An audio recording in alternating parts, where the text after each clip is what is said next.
ओम त्र्यंबकम यजामहे सुगंधिम पुष्टिवर्धनम उर्वारुकमिव वंदना मृत्युर्मोक्षे मामृता। सावन का महीना आया और साथ में शिव जी के वो पावन दिन भी लाया। भगवान शिव वो भोली मूरत है जो हर किसी के दुख को हर लेती है। कहा जाता है भगवान शिव को ये सावन के दिन बेहद प्रिय है और इन दिनों जो भी उनकी पूजा अर्चना करता है उनकी सारी मनोकामनाएं पूर्ण होती हैं। तो आज का हमारा वीडियो भगवान शिव पर आधारित है। वैसे इन दिनों सभी की इच्छा होती है कि हम भगवान शिव की प्रिय जगह केदारनाथ धाम होकर आए, पर क्या आप जानते हैं कि केदारनाथ धाम यात्रा क्यों की जाती है या भगवान शिव को वो जगह क्यों प्रिय है? हर प्राचीन मंदिर के पीछे एक कहानी होती है, तो केदारनाथ धाम मंदिर के पीछे की कहानी क्या है? नमस्कार दोस्तों, मैं हूँ अलका यादव। ब्रह्म नेशन में आपका स्वागत है, जहां हम देश विदेश के माइथोलॉजिकल फैक्ट्स का गहन अध्ययन करने के बाद आपके सामने प्रस्तुत करते हैं।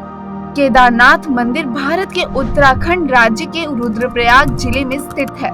यह प्राचीन युग का एक पवित्र स्थान है।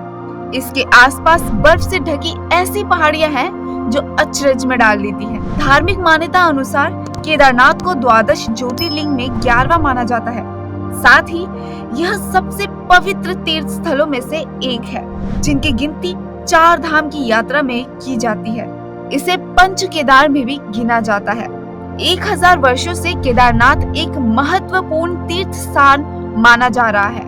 यहाँ की जगह के कारण मंदिर केवल अप्रैल से नवंबर तक ही दर्शन के लिए खुलता है। लेकिन चौंकाने वाली बात तो यह है कि ये मंदिर 3583 मीटर की ऊंचाई पर खड़ा किसने किया? क्योंकि आज के समय में हमारे पास अच्छी मशीनें हैं जिसके जरिए हम बड़ी से बड़ी बिल्डिंगें खड़ी कर सकते हैं। लेकिन उस वक्त तो ये ऐसी कोई मशीनें हुआ ही नहीं करती थी। लेकिन ये मंदिर उस प्राचीन काल का है जब ये सारी चीजों के लिए कोई मशीन नहीं हुआ करती थी। यह मंदिर अपने में ही एक बहुत बड़ा रहस्य है। हिमालय जैसे अद्भुत स्थानों पर केदारनाथ जैसी खूबसूरत मंदिर का निर्माण पत्थर के विशाल स्लैब का उपयोग करके किया गया था और लगभग 6 फीट ऊंचे तक आयताकार मंच पर बनाया गया था। इस वास्तुकला के निर्माताओं को इंटरलॉकिंग नामक तकनीक का उपयोग करके बनाया गया था। केदारनाथ मंदिर की दीवारें लगभग 12 फीट मोटी बताई जाती है। इन दीवारों को लगाया कैसे गया होगा, यह आज तक कोई नहीं जान पाया। केदारनाथ मंदिर पूरे 400 साल बर्फ में धंसा रहा, लेकिन फिर भी ना तो शिवलिंग पर आंचाई और ना ही मंदिर पर। ये अपने आप में ही एक बहुत बड़ा रहस्य है। मान्यता है कि महाभारत के युद्ध में विजयी होने पर पांडव अपने भाइयों की हत्या से मुक्ति के लिए भगवान शिव का आशीर्वाद पाना चाहते थे, परंतु भगवान उनके कर्म से खुश नहीं थे, इसलिए वे केदारनाथ चले गए। पांडव भी उनके दर्शन के लिए केदारनाथ पहुंच गए।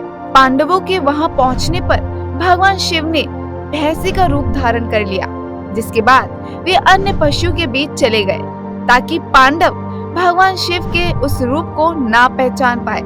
कहते हैं कि भीम ने विशालकाय शरीर धारण कर 2 पहाड़ों पर अपने पैर फैला दिए, जिसके बाद उस पहाड़ के नीचे से सभी पशु तो निकल गए, लेकिन वहां मौजूद एक भैंसे ने ऐसा नहीं किया।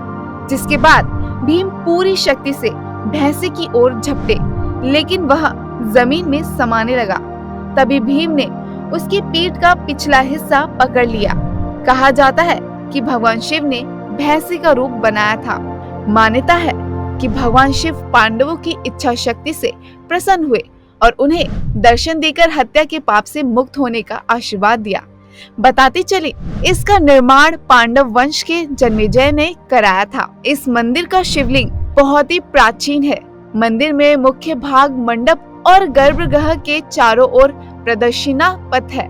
बाहर प्रांगण में नंदी बैल वाहन के रूप में विराजमान है। इस मंदिर का नाम सत्यों के राजा केदार के नाम पर केदार पड़ा। उनकी एक पुत्री थी वृंदा, जिनके नाम पर इस स्थान को वृंदावन के भी नाम से जाना जाता है। धार्मिक मान्यता है कि उसी समय से केदारनाथ में भैंसे की पीठ को शिव का रूप मानकर पूजा होने लगी।